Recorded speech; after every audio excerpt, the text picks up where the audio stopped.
Hello everyone, this is विपुल अग्रवाल, आपका educator. स्वागत करता हूं साइंस एंड फन पर।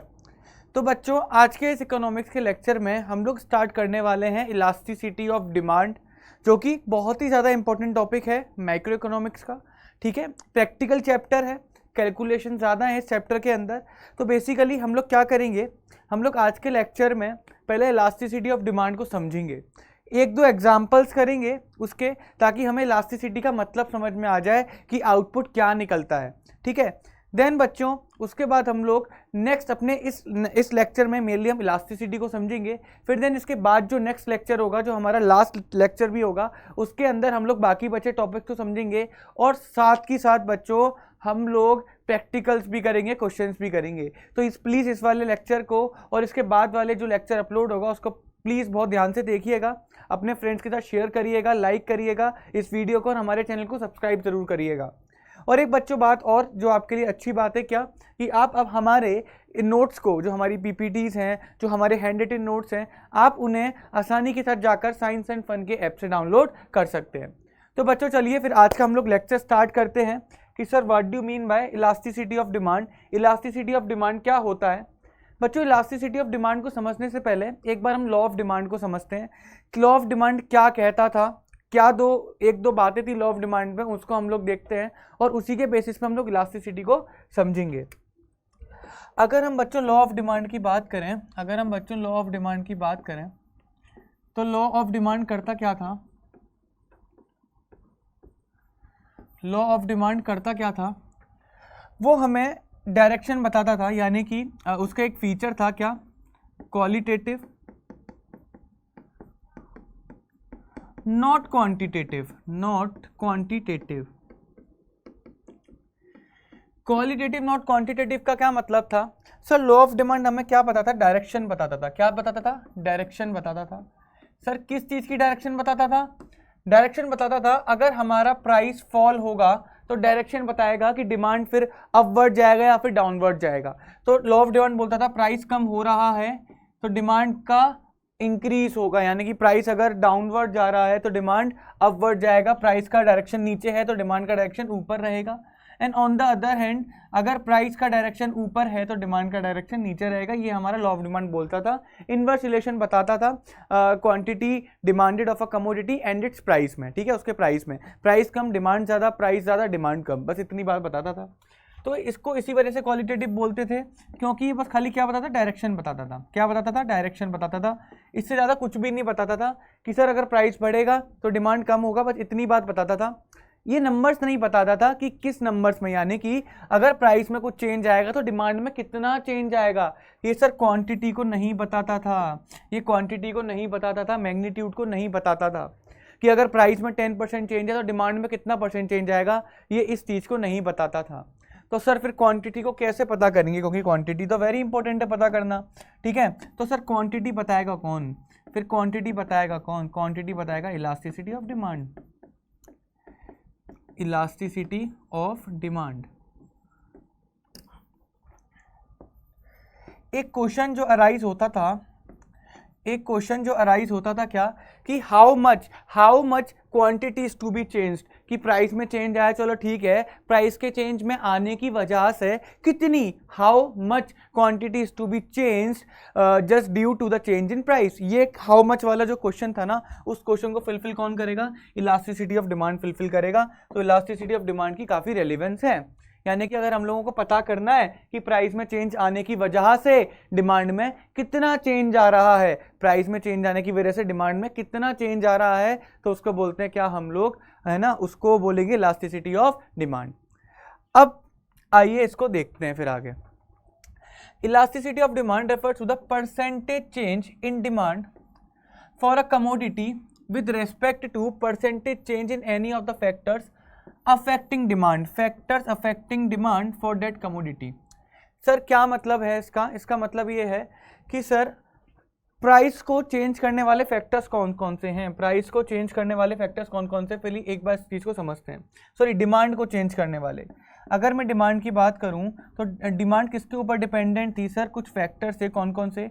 Price of the related commodity, price of the related goods, income, taste and preferences, future expectations of prices, season and weather, population, distribution of income, ये कुछ factors है। अगर मैं इन फैक्टर्स में बात करूं तो ये जो 3 फैक्टर्स है ना, ये तो थे हमारे क्वांटिफिएबल। क्या थे? क्वांटिफिएबल, यानी कि इनको क्वांटिटी में हम लोग कन्वर्ट कर सकते थे, क्वांटिटी में हम लोग डिनोट कर सकते थे। बट ये जो आगे के फैक्टर्स है नॉन क्वांटिफिएबल। भाई आप एक बात बताओ, आप सीजन को, वेदर को, क्या बोलते हैं, टेस्ट को, बस आप ये बता सकते हो कि सीजन फेवर में है, वेदर फेवर में है, टेस्ट फेवर में है। आप नंबर थोड़ा ना बता सकते हो उनके। बट उसी साइड पर अगर मैं रिलेटेड गुड से प्राइस की बात करूं, इनकम की बात करूं, क्या बोलते हैं, सेम कमोडिटी के प्राइस की बात करूं, तो वहां पर एक क्वांटिटी निकल कर आती है। तो दीज आर द 3 फैक्टर्स जो कि हम लोग इलास्टिसिटी ऑफ डिमांड, जो कि इलास्टिसिटी ऑफ डिमांड में काम आते हैं। इन 3 फैक्टर्स की वजह से ही डिमांड बढ़ेगा, कम होगा। यानी कि अगर ये 3 फैक्टर की वजह से डिमांड बढ़ रहा है या फिर कम हो रहा है, मेरी बात को बहुत ध्यान से सुनो। यानी कि अगर इन 3 फैक्टर्स की वजह से अगर डिमांड बच्चों बढ़ रहा है या फिर कम हो रहा है, तभी हम लोग इलास्टिसिटी ऑफ डिमांड को कैलकुलेट कर सकते हैं, अदरवाइज नहीं कर सकते। अदरवाइज नहीं कर सकते, क्योंकि ये भी एक क्वांटिटी शो करेगा, डिमांड भी एक क्वांटिटी शो करेगा, देन उस केस में हम लोग इलास्टिसिटी डिमांड को शो कर सकते हैं, अदरवाइज नहीं कर सकते। ठीक है, तो यहाँ पर जो फैक्टर्स अफेक्टिंग डिमांड की बात आई, जो हमारे यहाँ पर फैक्टर्स अफेक्टिंग डिमांड की बात आई, तो यहाँ फैक्टर्स अफेक्टिंग डिमांड कौन कौन से हैं सर? पीएक्स, पीआर और हमारा इनकम। ये 3 फैक्टर्स हैं जिसकी वजह से डिमांड चेंज होगा और उनके बीच में हम लोग एक क्वांटिटेटिव रिलेशन निकाल सकते हैं। तो यानी कि इलास्टिसिटी ऑफ डिमांड, सिंपल सी बात है, तभी कैलकुलेट कर सकते हैं जब जो है डिमांड चेंज हो रही हो 3 फैक्टर्स की वजह से, पीएक्स, पीआर और इनकम। ठीक है, तो अगर इसकी मैं बात करूंगा तो इलास्टिसिटी ऑफ डिमांड का क्या फॉर्मूला होता है सर? चेंज किस में आ रहा है? चेंज आएगा क्वांटिटी डिमांडेड में। तो percentage change in quantity demanded, percentage change in quantity demanded. Clear है?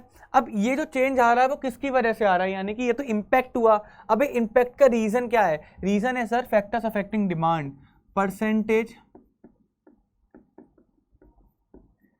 चेंज इन फैक्टर्स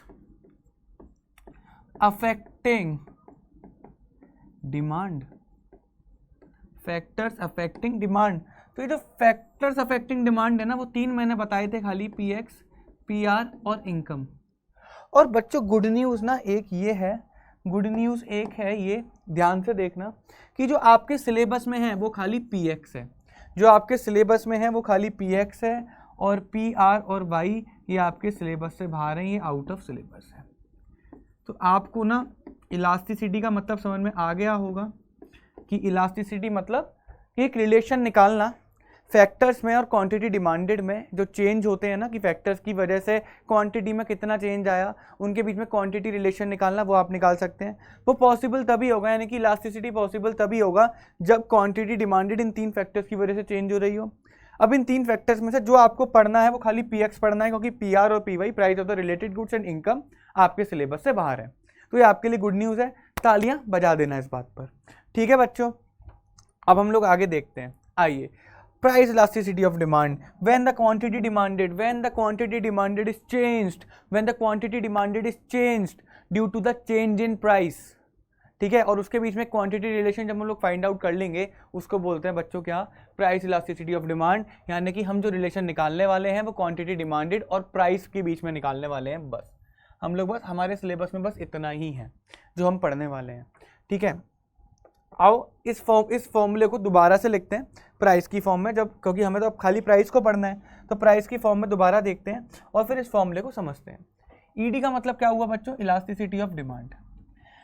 क्या चेंज हो रहा है? वो ऊपर आएगा, चेंज हो रहा है क्वांटिटी डिमांडेड, तो परसेंटेज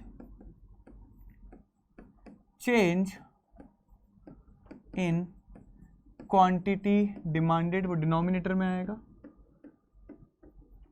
और किसकी वजह से चेंज हो रहा है? प्राइस की वजह से, तो percentage change in price, percentage change in price. ये आपका बनेगा, ये आपका बनेगा। क्लियर है नहीं क्लियर है? बच्चों मैं एक एग्जांपल लेके देखता हूँ कि बच्चों परसेंटेज चेंज इन प्राइस कितना है। एक एग्जांपल लेते हैं कि percentage change in quantity demanded जो है हमारी, वो है बच्चों क्या बोलते हैं 20%, ठीक है।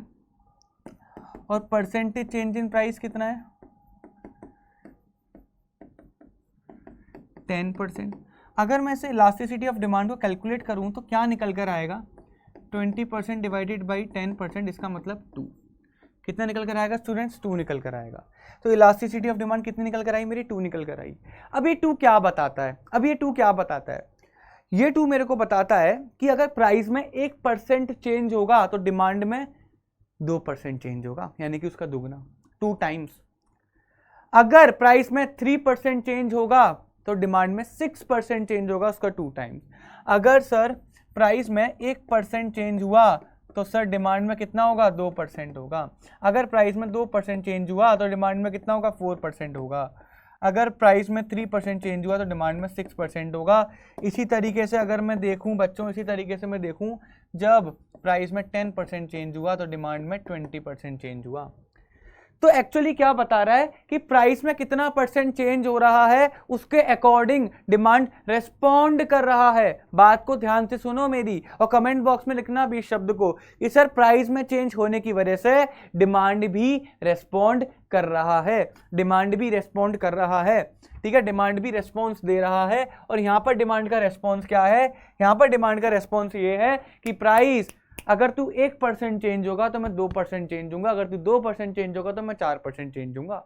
तो जहां पर इलास्टिसिटी 2 निकल कर आ गई तो 2 का रेलेवेंस ये होता है, it is a response of demand. Clear है फिर नहीं है? हो सकता है 2 से कम भी हो सकती है, 2 से ज्यादा भी हो सकती है, कोई प्रॉब्लम नहीं है इसके अंदर। मतलब 2 बस एग्जाम्पल की तरह मैंने आपको समझाया। तो एक्चुअल में इलास्टिसिटी ऑफ डिमांड ने क्या बताया, एक रेस्पॉन्स बताया कि डिमांड का क्या रेस्पॉन्स होता है जब प्राइस में चेंज आता है तो, ठीक है। और वो रेस्पॉन्स किसकी फॉर्म में होता है, वो रेस्पॉन्स क्वांटिटी की फॉर्म में होता है। 2 इज अ क्वांटिटी नंबर, क्वांटिफेबल है, ठीक है। अब आओ इस डेफिनेशन को देखते हैं जो आपको बहुत टफ लग रही होगी बट अब आसान हो चुकी होगी। Price elasticity of demand means the degree of responsiveness, कि सर कितना रेस्पॉन्ड देगा, मतलब उसका रेस्पॉन्स बहुत ज्यादा होगा, उसका रेस्पॉन्स कम होगा। देखो नंबर जितना बड़ा होगा, वहां 2 था, 2 की जगह 3 होगा, 4 होगा, 5 होगा, 6 होगा, 7 होगा, इनफाइनाइट तक हो सकता है। तो नंबर जितना ज्यादा होगा डिग्री ऑफ रेस्पॉन्स भी उतना ज्यादा होगा। तो इलास्टिसिटी ऑफ डिमांड क्या बताता है, इलास्टिसिटी ऑफ डिमांड बताता है degree of responsiveness of demand, कि डिमांड का क्या रेस्पॉन्स रहता है with reference to change in price of the commodity, यानी कि जब प्राइस में चेंज आएगा तो उसकी वजह से डिमांड का क्या रेस्पॉन्ड होगा। अगर प्राइस में 1% चेंज आएगा, क्या डिमांड में 2% चेंज आ रहा है, क्या डिमांड में 3% चेंज आ रहा है। तो इस तरीके से हम लोग क्या निकालते हैं, इसमें रेस्पॉन्स निकालते हैं। उस रेस्पॉन्स निकालने के अपने कुछ फॉर्मूलाज वगैरह होते हैं, वो अभी हम लोग देखेंगे। बट फिलहाल आपको क्या समझना जरूरी है, आपको यहाँ तक ये चीज़ समझना जरूरी है कि elasticity of demand respond of demand बताता है कि प्राइस के अंदर अगर कुछ चेंज आएगा तो उसका प्रभाव डिमांड पर भी पड़ेगा, डिमांड के अंदर भी कुछ चेंज आएगा, और जितना डिमांड के अंदर चेंज आएगा उसे बोलेंगे रेस्पॉन्स ऑफ डिमांड। और उसी को अगर दूसरी शब्दों में मैं बोलूँ तो प्राइस इलास्टिसिटी ऑफ डिमांड, कि प्राइस की वजह से डिमांड में कितना चेंज आया। अगर कुछ इंपॉर्टेंट पॉइंट देखें तो प्राइस इलास्टिसिटी ऑफ डिमांड क्या बताता है, क्वांटिटेटिव रिलेशन बताता है। क्वांटिटेटिव रिलेशन, सर यहाँ पर एक क्वांटिटेटिव रिलेशन ही तो बताया कि प्राइस अगर 1% चेंज होगा तो 2% चेंज होगा प्राइस, सॉरी अगर प्राइस 1% चेंज होगा तो 2% चेंज होगा डिमांड, प्राइस अगर 3% चेंज हुआ तो 6% चेंज होगा डिमांड। एक क्वांटिटेटिव रिलेशन बता रहा है, क्वांटिटेटिव रिलेशन, एक रिलेशन जिसको कि हम क्वांटिटी में कन्वर्ट कर सकते हैं। तो क्वांटिटेटिव रिलेशन बताता है किसमें, क्वांटिटी डिमांडेड और प्राइस में। सेकंड क्या है, higher the numerical value of elasticity larger is the effect of price change on the quantity demanded. अब ये 2 आई थी, 3 आती, 4 आती, 5 आती, 6 आती, अगर मान के चलो 6 आती निकल कर, तो इसका मतलब ये होता कि 1% प्राइस में चेंज आ रहा है और 6% डिमांड में आ रहा है, यानी कि देख रहे हो आप इफेक्ट बढ़ रहा है, इंक्रीज कर रहा है। बात समझे या फिर नहीं समझे? तो बस वही है कि जितना ज़्यादा नंबर बड़ा होगा ना, जितना नंबर बड़ा होगा उतना ज़्यादा इम्पैक्ट पड़ेगा किस पर, डिमांड पर। नेक्स्ट देखते हैं important observations. Always consider the absolute, चलो इनको भी समझते हैं, इनको समझने से पहले ना कुछ इन चीज़ों को समझते हैं। देखो एक कॉन्सेप्ट इसके अंदर निकलता है कि सर हमने इलास्टिसिटी की तो बात कर ली, बट इलास्टिसिटी कैलकुलेट कैसे करते हैं, वो आपके लिए समझना बड़ा ज़रूरी है। अगर मैं इलास्टिसिटी को कैलकुलेट करके देखूं तो अगर मैं यहाँ पर लिखूं तो मैं लिख सकता हूँ परसेंटेज, एक मेथड होता है क्या, percentage method of calculating elasticity of demand, percentage method of calculating elasticity of demand. क्या होता है सर ये परसेंटेज मेथड, क्या होता है ये परसेंटेज मेथड, देखते हैं एक बार। देखो अभी जो हमने पढ़ा था ना बस वही होता है, क्या, percentage change in quantity demanded, percentage change in quantity demanded divided by the percentage change in price।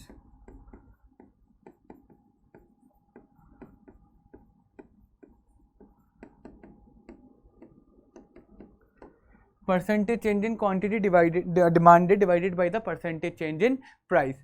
अब हमें देखना है कि percentage change in quantity demanded निकालते कैसे हैं, इसको कैलकुलेट कैसे करा जाता है, आ जाओगे तो आप लोगों ने पढ़ भी रखा होगा, पर चलो फिर भी बता देता हूँ। Percentage change in quantity demanded is equal to change in quantity divided by initial quantity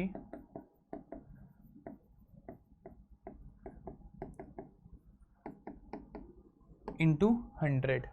और परसेंटेज चेंज इन प्राइस भी यही होता है, बस क्वांटिटी की जगह प्राइस आ जाएगा। Price, percentage change in price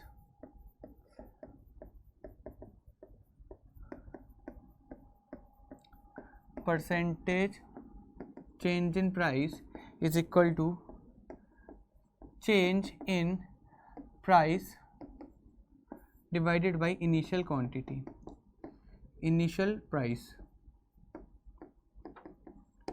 ठीक है, अगर मैं यहाँ पर बात करूँ तो चेंज इन क्वांटिटी का मतलब क्या होता है, change in quantity Q1 minus Q0, और Q1 क्या हो गया, न्यू क्वांटिटी, और Q0 क्या हो गया बच्चों, इनिशियल क्वांटिटी, जो आपकी चेंज होने से पहले होगी। तो चेंज होने से पहले होगी वो इनिशियल क्वांटिटी, और जो चेंज होने के बाद होगी वो न्यू क्वांटिटी। सेम बच्चों चेंज इन प्राइस क्या होता है, चेंज इन प्राइस क्या होता है, P1 माइनस P0। ठीक है, वेयर P1 क्या हो गया, new price,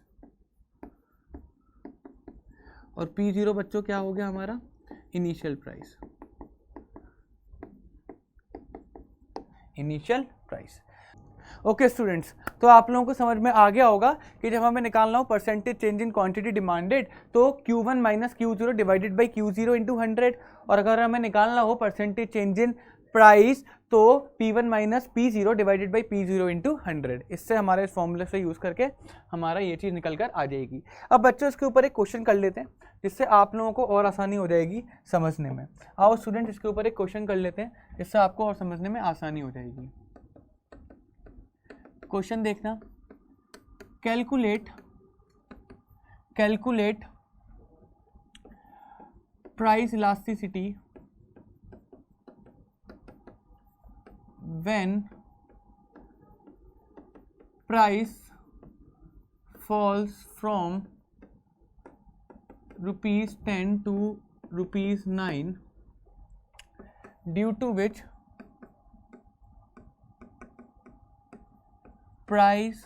which quantity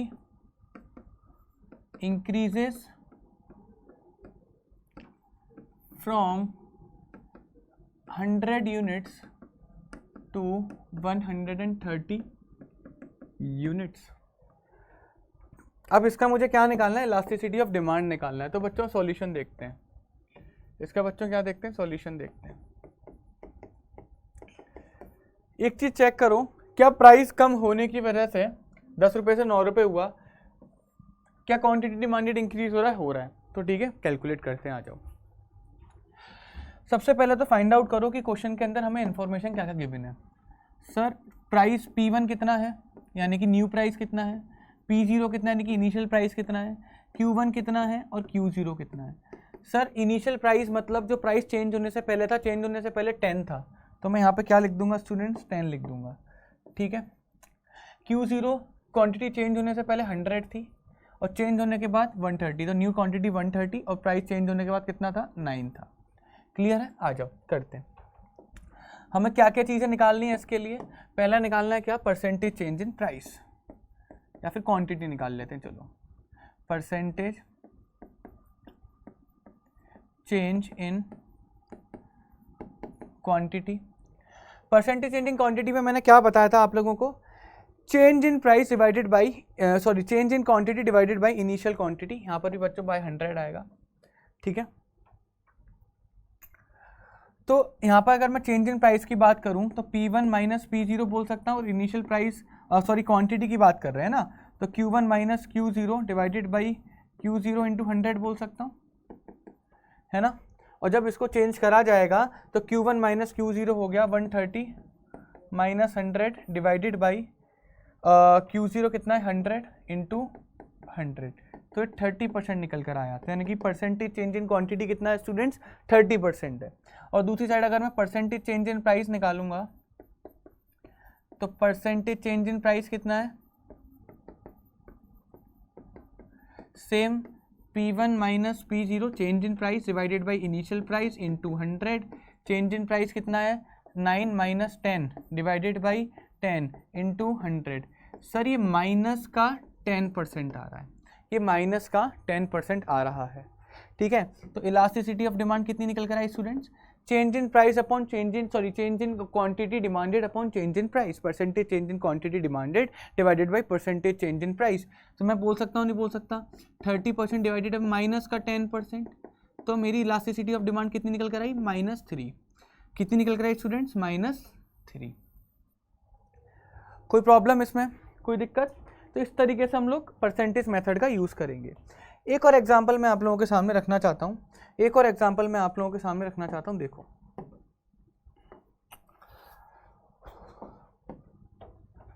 question, calculate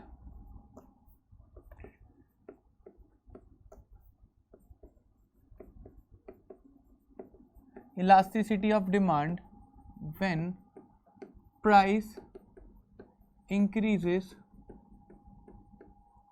from यहाँ पे डिक्रीज वाला केस ले लेते हैं। पहला वाला केस हमने कौन सा देखा था, पहला वाला देखा था हमने डिक्रीज वाला, तो इंक्रीज वाला ले लेते हैं कि प्राइस राइजेस फ्रॉम ₹10 टू ₹12, ठीक है, 10 रुपये से 12 रुपये प्राइस हो गए, जिसकी वजह से डिमांड ऑफ कोर्स कम हो जाएगी, due to which quantity demanded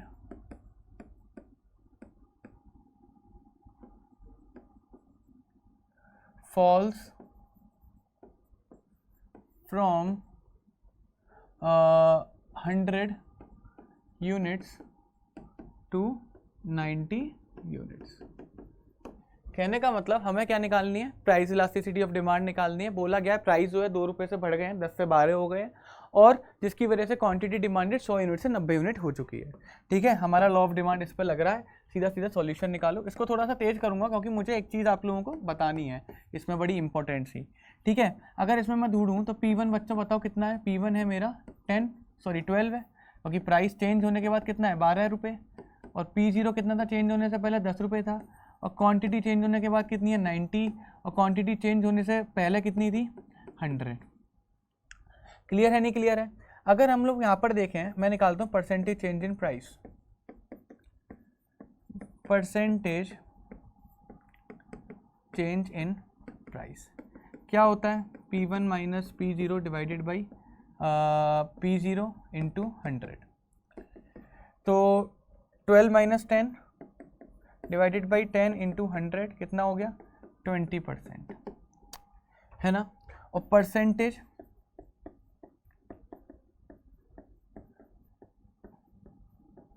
change in quantity अगर मैं निकालूंगा तो वो निकलेगा कितना, Q1 minus Q0 divided by Q0 into 100। तो ये हो गया आपका कितना sir 90 minus 100 divided by 100 into 100 यानी कि 10%। क्लियर है? ये तो निकल गया माइनस का 10%, I am really sorry, minus का 10%। तो जब मैं इसको इलास्टिसिटी ऑफ डिमांड निकालूंगा, इलास्टिसिटी ऑफ डिमांड निकालूंगा तो बच्चों इसकी इलास्टिसिटी ऑफ डिमांड कितनी निकल कर आएगी, माइनस का 10% डिवाइडेड बाई 20 डिवाइडेड बाई 20, ठीक है। तो इसकी निकल कर आएगी 0.5। क्या निकल कर आएगी इसकी? 0.5 निकल कर आएगी इलास्टिसिटी ऑफ डिमांड माइनस का। तो बच्चों आप लोगों ने एक चीज़ ये चीज़ नोटिस करी कि यहाँ भी माइनस आ रहा था, जबकि हमने यहाँ पर प्राइस को कम करके क्वांटिटी डिमांडेड को बढ़ाया था। यहाँ भी माइनस आ रहा है जिसमें कि हम लोगों ने क्या करा था, प्राइस को बढ़ा के क्वांटिटी डिमांडेड को कम करा, यानी कि दोनों केसेस में हमारी इलास्टिसिटी ऑफ डिमांड नेगेटिव आ रही है। ऐसा क्यों हो रहा है? नेगेटिव आने का नेगेटिव ही आएगी, हमेशा नेगेटिव ही आएगी। और नेगेटिव आने का एक रीजन सिर्फ और सिर्फ ये है कि there is a inverse relationship between price and the quantity demanded. क्योंकि देखो प्राइस बढ़ रहा है तो क्वांटिटी डिमांडेड माइनस का हुआ, प्राइस बढ़ा तो क्वांटिटी डिमांडेड माइनस का हुआ, और प्राइस कम हुआ तो प्राइस माइनस का हो गया। तो दोनों केसेस में एक वेरिएबल हमारा माइनस का है और माइनस इंटू प्लस हमेशा माइनस होता है। That is the main reason कि इलास्टिसिटी ऑफ डिमांड हमेशा बच्चों नेगेटिव के अंदर आएगी।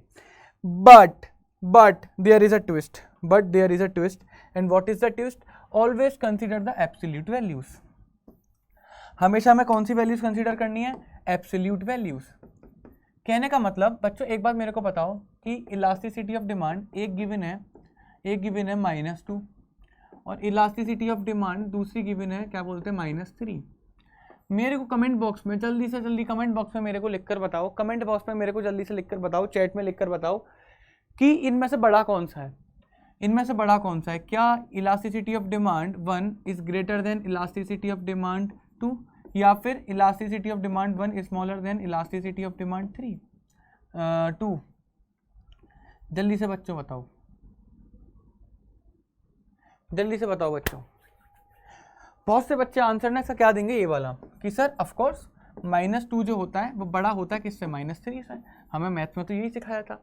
लेकिन यहाँ पर ये चीज़ गलत हो जाएगी, रीज़न बीइंग कि -2 या -3 या 2 और 3 हमें क्या बताता है? ये हमें एक ही चीज़ बात बताते हैं, चाहे -2 ले लें, चाहे -3 ले लें, या 2 ले लें या 3 ले लें, कि अगर 1% चेंज हो रहा है तो यहाँ पर डिमांड में 2% चेंज होगा और यहाँ पर डिमांड में 3% चेंज होगा।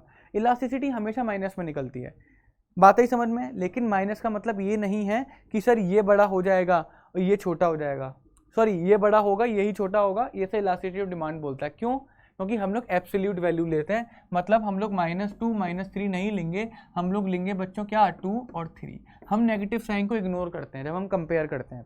तो आपके पास अगर एग्जाम में क्वेश्चन आ जाए कि इलास्टिसिटी ऑफ डिमांड एक -2 एक -3 है, वो पूछेगा ज़्यादा इलास्टिक कौन सा है, बच्चे कहेंगे -2 का। -2 तो मैथमेटिकली बड़ा होगा, लेकिन नहीं, ऐसा नहीं है। आपको लिखकर आना पड़ेगा कि it is always considered to be the absolute values. हमेशा एब्सोल्यूट वैल्यू मानी जाती है, माइनस का साइन हम लोग इग्नोर कर देते हैं, तो एब्सोल्यूट वैल्यूज हमारी माइनस के साइन के अलावा बचती हैं, यानी कि माइनस का साइन हटा दो तो 2 और 3 बचेंगी। क्लियर है? तो इसी वजह से एब्सोल्यूट वैल्यूज हमेशा कंसीडर करते हैं। And elasticity is affected by the percentage change. Sir elasticity हमेशा परसेंटेज की वजह से चेंज होगी, ठीक है। हम लोग यहाँ पर भी देखो, हम लोगों ने पढ़ा था, अगर हम लोगों ने यहाँ पर पढ़ा था क्या कि इलास्टिसिटी ऑफ डिमांड, सर यहाँ पे परसेंटेज, ठीक है, यहाँ देखो परसेंटेज है ना, यहाँ पर देखो परसेंटेज, इधर देखो परसेंटेज। तो हमेशा जब भी हम लोग इलास्टिसिटी निकालेंगे, जब भी हम लोग कंपैरिजन करेंगे डिमांड और प्राइस का, हमेशा परसेंटेजेस की फॉर्म में करेंगे। रीज़न बीइंग क्योंकि जब हम दो चीज़ के बीच में कंपैरिजन करते हैं तो हमेशा सेम यूनिट पे करते हैं। डिमांड का यूनिट अलग है, प्राइस का यूनिट अलग है, ठीक है। तो अब हम सेम यूनिट को कैसे बनाएंगे? सेम यूनिट को बनाने के लिए सबसे अच्छा परसेंटेज में कन्वर्ट कर दो। तो हमने इस वजह से डिमांड को भी परसेंटेज में कन्वर्ट कर दिया, प्राइस को भी परसेंटेज में कन्वर्ट कर दिया। तो अब दोनों यूनिट्स हमारे पास परसेंटेजेस हैं। Now we can do the comparison. ना हम लोग रिलेशनशिप निकाल सकते हैं। परसेंटेज में चेंज करे बिना रिलेशनशिप निकालना हमेशा गलत निकल कर आएगी, गलत ही निकल कर आएगी, ठीक है। तो हमेशा इट इज़ ऑलवेज एडवाइजेबल कि जब हम किसी दो अलग अलग यूनिट्स के बीच में हमें कंपैरिजन करना हो तो हमेशा किस में करना चाहिए? परसेंटेज में करना चाहिए। तो परसेंटेज का यूज़ हमने इसी वजह से करा। एक बच्चों छोटा सा कॉन्सेप्ट और है आपका, यानी कि हम लोग इलास्टिसिटी ऑफ डिमांड को ना प्रोपोर्शनेट मेथड से भी सॉल्व कर सकते हैं। अब सर ये कौन सा मेथड आप लोग ले आए, प्रोपोर्शनेट मेथड कौन सा आप लोग ले आए, ये क्या होता है प्रोपोर्शनेट मेथड, ये क्या होता है प्रोपोर्शनेट मेथड, हमने तो नहीं पढ़ा सर, कुछ नहीं होता। Proportionate method is equal to proportionate method और आपका जो होता है ना क्या बोलते हैं परसेंटेज मेथड, दोनों सेम है। परसेंटेज मेथड से ही प्रोपोर्शनेट मेथड निकला, मेरी बात को ध्यान से सुनना, परसेंटेज मेथड से ही प्रोपोर्शनेट मेथड निकल कर आया। कैसे सर, हमें तो नहीं समझ में आ रहा आप क्या बोल रहे हो। लो बच्चों भी दिखाता हूँ। बच्चों परसेंटेज मेथड का फॉर्मूला क्या था, change in quantity, change in quantity मतलब Q1 minus Q0 divided by Q0, ठीक है। और चेंज इन प्राइस का मतलब क्या था कि P1 minus P0 divided by P0, और यहाँ पे भी बाय 100 और इधर भी बाय 100, सॉरी इधर भी बाय 100। यही मतलब था या नहीं था, बताओ स्टूडेंट्स, यही मतलब था या नहीं था। हाँ जी सर बिल्कुल यही मतलब था।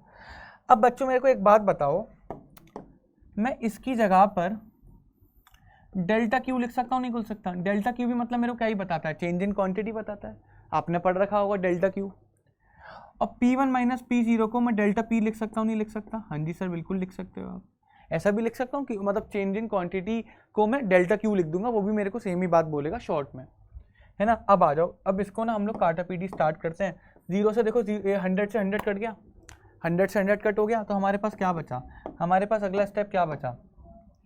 अगर हम लोग मैथमेटिक्स में सीखा था हमने, तो हमने क्या सीखा था बच्चों कि ये वाली जो फिगर होंगी इनका मल्टीप्लाई करना है और इनका करना है, ठीक है, इन दोनों करना है, इनके ऊपर सबसे ऊपर वाली सबसे नीचे वाली और 20 दो वाली, ऐसे हमें ग्रुपिंग करनी है। आओ करके देखते हैं। तो सबसे ऊपर क्या था हमारे पास डेल्टा क्यू, ठीक है, डेल्टा क्यू का मल्टीप्लाई मैंने किससे करा, P0 के साथ, है ना। फिर क्या था, अब इन दोनों का मल्टीप्लाई यानी कि डेल्टा P का मल्टीप्लाई मैंने किसके साथ कर दिया, Q0 के साथ, Q0 के साथ। तो क्या चीज निकल कर आई, निकल कर आया change in Q divided by change in P multiply by P0 divided by Q0। ये सेम चीज़ निकल कर आई हमारे पास, और इससे आंसर ना सेम आएगा, कोई अलग नहीं आएगा। बट एक बात का खास तौर पे ध्यान रखना कि एग्जाम के अंदर आप लोगों से पूछा जा सकता है कि परसेंटेज मेथड से निकालना है, प्रोपोर्शन मेथड से निकालना है। याद रखिएगा एग्जाम में प्रोपोर्शन मेथड से आए तो आपको कौन सा फॉर्मूला यूज़ करना है। आप डायरेक्ट सबसे छोटा फॉर्मूला होता है सबसे आसान, ये वाला फॉर्मूला लगाओ काम खत्म। आप सबसे आसान है ये वाला फॉर्मूला लगाओ और काम खत्म, कोई प्रॉब्लम नहीं है, ठीक है। और परसेंटेज मेथड में आपको पूरा सॉल्व करना पड़ेगा। अब यही क्वेश्चन को अगर मैं परसेंटेज मेथड से आपको प्रोपोर्शन मेथड से आपको सॉल्व करके बताऊं, तो यहाँ पर देखना, यही सेम क्वेश्चन मैं आपको प्रोपोर्शन मेथड में दिखाऊंगा, इतनी जगह में हो जाएगा। प्रोपोर्शन मेथड में दिखाऊंगा और इतनी जगह में हो जाएगा। प्रोपोर्शनेट मेथड, तो इलास्टिसिटी ऑफ डिमांड क्या था students, change in quantity divided by change in price multiply by P0 upon Q0। तो चेंज इन क्वांटिटी कितना था, चेंज इन क्वांटिटी कितना था, -10 था, Q1 minus Q0। Change in price कितना था, 2 था, मल्टीप्लाई बाई P0 कितना था, 10 था, और Q0 कितना था, 100 था। तो ये 10 टाइम्स गया, 10 टाइम्स ये गया, तो -0.5, -0.5। आंसर सेम आ रहा है, कितना आसान हो गया ना। तो प्रोपोर्शनल मेथड कुछ भी नहीं है, proportional method is the percentage method. Percentage method को ही जब हम लोगों ने क्या बोलते हैं शॉर्ट फॉर्म में लिख दिया, परसेंटेज मेथड को ही प्रॉपर सॉल्व करके लिख दिया, तो प्रोपोर्शनल मेथड निकल कर आ गया। एग्जाम में आप लोगों को खासतौर से याद रखना है, क्वेश्चन बोलेगा परसेंटेज मेथड से करना है तो आपको पूरा ऐसा वाला करके दिखाना पड़ेगा। क्वेश्चन बोलता है प्रोपोर्शनल मेथड से करना है, आप इतना भी करके दिखा सकते हो, इतना ही करके दिखाना दिखा कह सकते हो, ठीक है। तो स्टूडेंट्स आज की क्लास में बस इतना ही, ठीक है। इसके आगे का चैप्टर हम लोग नेक्स्ट क्लास में करेंगे, जिसमें हम लोग आगे के इसके और इनका रिलेशन समझेंगे कि एक्सपेंडिचर के साथ इनका रिलेशन क्या होता है, अलग अलग डिग्रीज क्या होती हैं, ठीक है, उनका ग्राफिकल रिप्रेजेंटेशन समझेंगे और फैक्टर्स अफेक्टिंग समझेंगे। तो बच्चों तब तक के लिए good bye, take care and please हमारे चैनल को सब्सक्राइब जरूर करिएगा, वीडियो को लाइक करिएगा और अपने फ्रेंड्स के साथ शेयर करिएगा। Bye bye students, take care.